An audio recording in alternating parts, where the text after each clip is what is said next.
আসসালামু আলাইকুম সুপ্রিয় দর্শক মণ্ডলী। সালাউদ্দিন আহমদ বিএনপির স্থায়ী কমিটির সদস্য।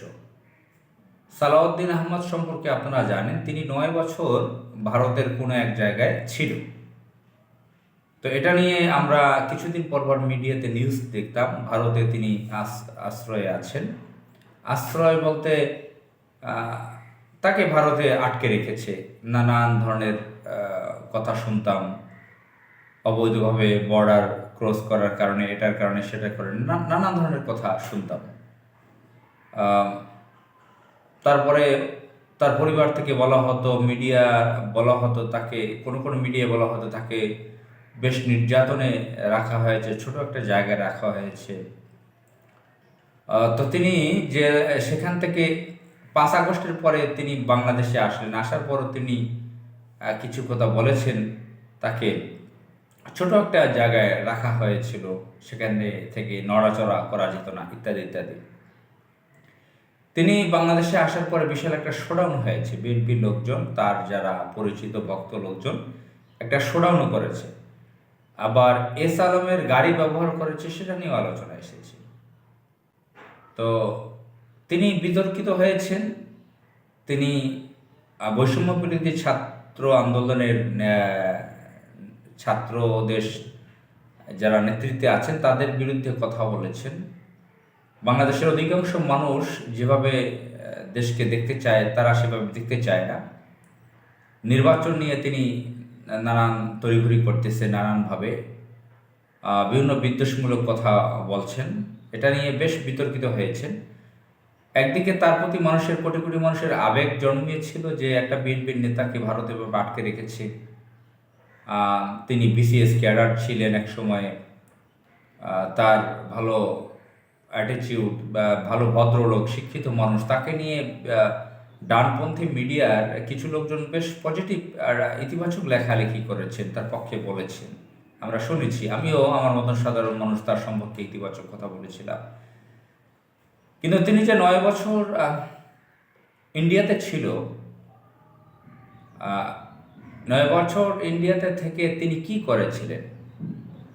তবে নানা নেতিবাচক কথা ব্যক্তিগতভাবে আমি বললেও, কিছুটা বললেও আমার মতো সন্দেহ ছিল। আমার মতন সাধারণ নাগরিক, আমি তাকে সন্দেহ করেছি যে ইন্ডিয়াতে 9 বছর একটা লোক আছে, বিএনপির একজন কেন্দ্রীয় নেতা, তাকে না ইন্ডিয়া কতভাবে ট্রেনিং দিয়ে রাখতেছে।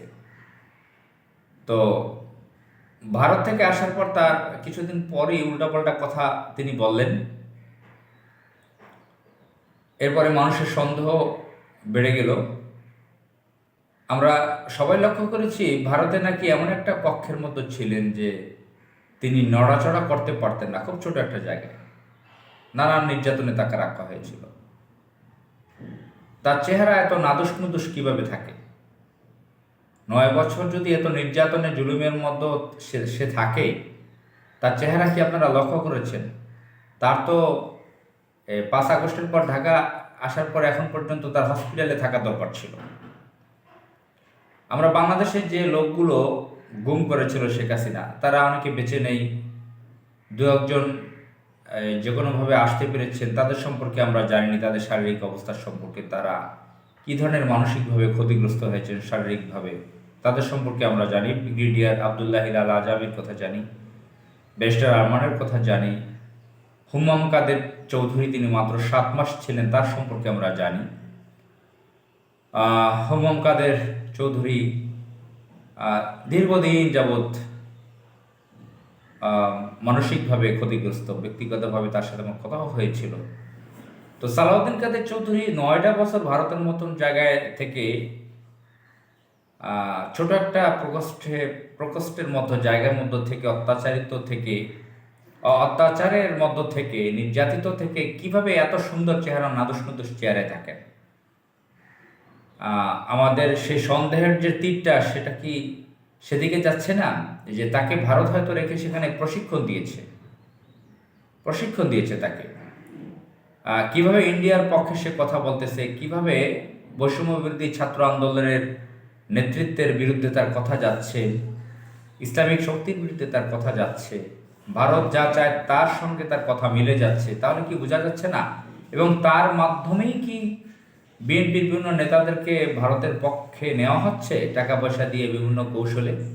এটাও বাজারে কথা আসছে, রাজনৈতিক বাজারে। এই কথা আরও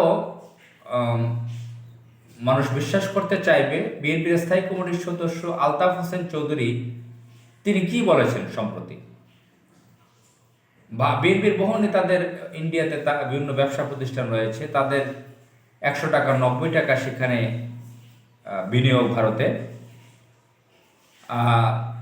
তারা এজেন্ট হয়ে কাজ করে ভারতের বিএনপির অনেক নেতারা, তিনি জানেন। তিনি ঢাকায় থাকেন, পটুয়াখালী থাকেন, কোট আনকোট বিএনপির অনেক নেতাদের সম্পর্কে জানেন। তো সালাউদ্দিন কাদের চৌধুরী 9 বছর ছোট একটা জায়গা থেকে নির্যাতনের শিকার হয়, এই ধরনের সুন্দর চেহারা নাদুস নুদুস কীভাবে থাকেন, আর কিভাবে ইন্ডিয়ার পক্ষে তার কথাগুলো চলে যাচ্ছে, তাহলে কি এটা আমাদের বের করা দরকার না, জানা দরকার না? সালাউদ্দিন কাদের চৌধুরী কি আসলেই কি ইন্ডিয়ান এত বছর থেকে প্রশিক্ষণ নিয়ে আসছেন এবং বিএনপির বিভিন্ন নেতাদেরকে ইন্ডিয়ার পক্ষে নিচ্ছেন? আসসালামু আলাইকুম।